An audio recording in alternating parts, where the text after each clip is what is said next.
Welcome to a Choices Literature Moment. Today I would like to focus on an author. Normally we talk about history moments here or some stress management, but today I thought it'd be fun to focus on America's most prolific author. His name was Louis L'Amour. Louis L'Amour lived a life of adventure that most of us can only dream of.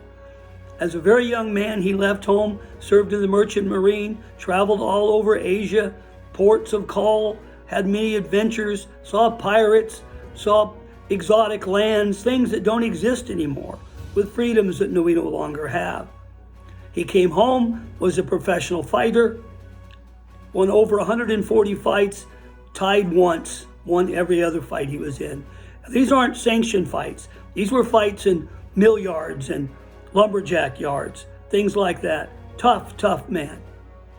During World War II, he served as an officer in the Army and received the Silver Star, an award not easily given. He married and settled down and began to write and became America's most prolific writer. He won the Medal of Freedom for his contribution to American culture. Many of his books became movies, such as How the West Was Won, Hondo, Heller with a Gun. He was the ghostwriter for most of the Hopalong Capsidy TV series in the 1950s. He continued writing until his own death in the 1980s. He wrote frontier novels, he wrote detective stories, sports stories, he wrote science fiction, he wrote about the Middle Ages, he wrote novels about Elizabethan England. He was a terrific writer, and what I liked best about his books is they're books that anyone can read and anyone can enjoy. They don't have vulgar language. It's not that his characters were not the type that might not use it. He just didn't feel he had to explicitly say what they said. He would simply say he cussed under his breath or he uttered some vulgarity. He wouldn't say what it was.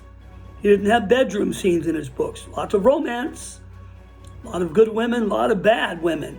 But he didn't feel the need to go into details of what happened behind closed doors.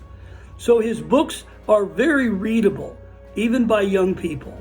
And they tell wonderful stories and have great adventures and tell really good values about honesty, about those early American values that built the frontier. His books are very inclusive. His heroes are black, they're white, they're Indians, they're Hispanic, they're Irish, they're Scots. They come from all over. And they're Muslim, they're Christian, they're pagans.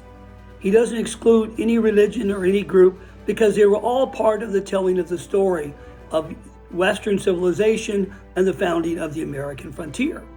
So I'll give you an example of one of his books that my particular favorite is The Walking Drum.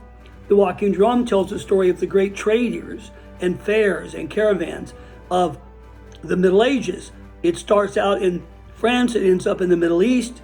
Many of the characters are Muslim, many of them are Christian, but the main protagonist is a pagan, carrying on the old beliefs of the pre-Christian Europe.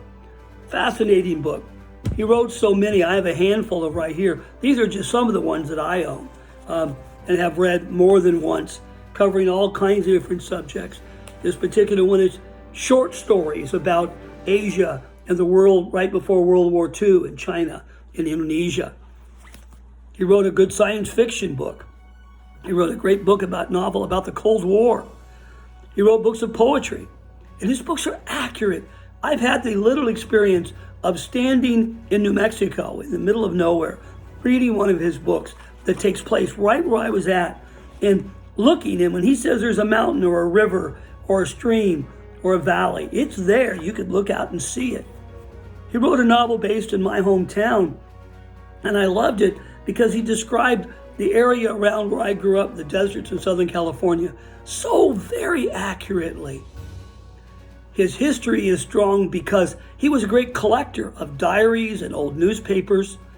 His writing is based on how things really were, not the fictionalized account of movies and television, but the real world. Fascinating author, Louis L'Amour. I cannot recommend him more. Whether you like romance, you like adventure, you like frontier stories, or you like stories about the Middle Ages, he covers them all. Thank you for joining us. Tune in again. Be sure to like and subscribe so that you can enjoy another Choices Literacy Moment. Thank you.